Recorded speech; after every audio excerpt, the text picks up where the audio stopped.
Okay, one of my favorite flowers in the garden are marigold flowers. Here's the thing that I do for gardening. I don't like to have to keep buying the same thing over and over. I prefer to buy something different. So I have marigolds in my garden, and what I do is I like to go ahead, I like to save the seeds. So the next year I can grow that same plant. I can turn one plant into like a dozen plants, and it just saves me from buying the same type of seed over and over and over again. Now what you want to do is you want to look for the flowers that have completely dried up, right? So if they're still green, it's not time to pick them off the plant. Go ahead and leave them on there. You want them to be this papery, like crunchy type feel. So once they're this dried up papery plant, don't throw these away. Pull them off your plant. This part, so the very top part, it's gonna be like yellow and the parts of the leaves. That's just trash. So we don't need that for anything. Now, inside of this part, you're gonna have a bunch of white, looks almost like porcupine quills coming out. Those are what we want. So on the other end of them, you can tell it's the seeds. So let me get a better angle.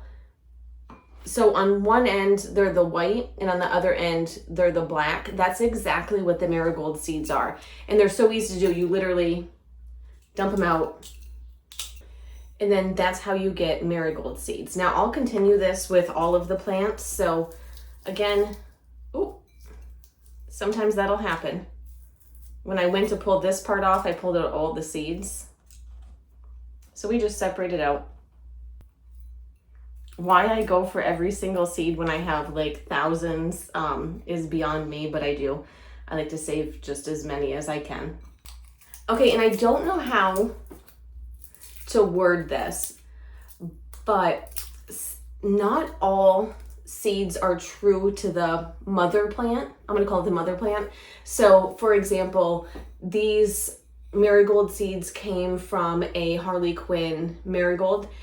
It's going to be a Harlequin that these produce, right? So when I plant these next year, it's going to produce another Harlequin. The interesting thing is some flowers don't do that. So I know dahlia seeds, for example, don't have to follow any rules. They can turn out like you get it from one specific type of dahlia. If you go from the seed, it's going to produce whatever it wants. It doesn't even have to be in the same rules as the dahlia you got it from.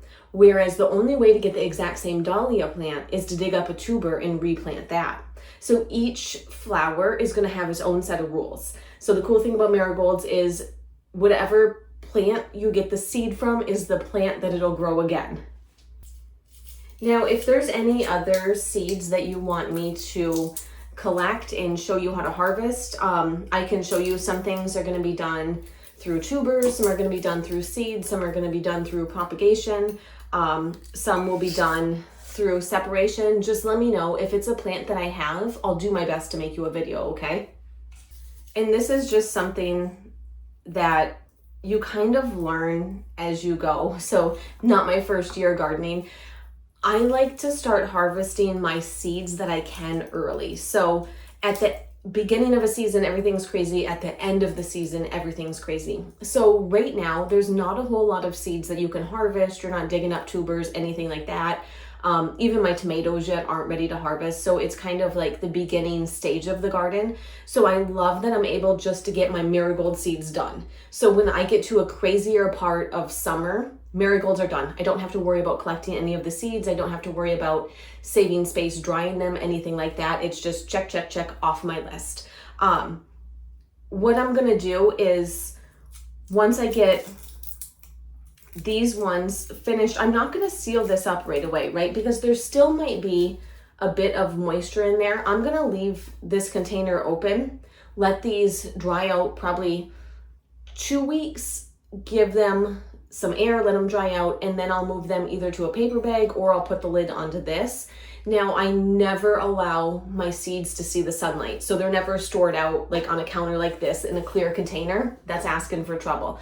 The place where I actually store my seeds is in this closet inside of a closed cabinet. So guaranteed it's not getting any sunlight. that's why I'm like, it's probably okay to store it in this clear thing. Or you can store them in like a paper bag or something like that. Just something that is gonna keep the sun out and keep the moisture out. Now here's the thing, label your seeds. That's my biggest weakness, is forgetting to label. And then come the time of the year when I have to plant them, there's a lot of surprise planting going on in my house. So I would just pop a label on these when you store them. I mean, marigolds are kind of hard to mistake for something else though. And it really is just that simple. Look at all of these marigold seeds that I harvested. This is actually more than what I bought originally. So I have way more seeds from a couple of flower heads than what I even purchased. Now, the next time that I purchase marigolds, I'll probably purchase a different like brand of them, so that way I get a variety of marigolds in my planting. I really hope you enjoyed the video. I hope you're enjoying doing the gardening with me. If you haven't done so already, be sure you hit that like and subscribe button down below.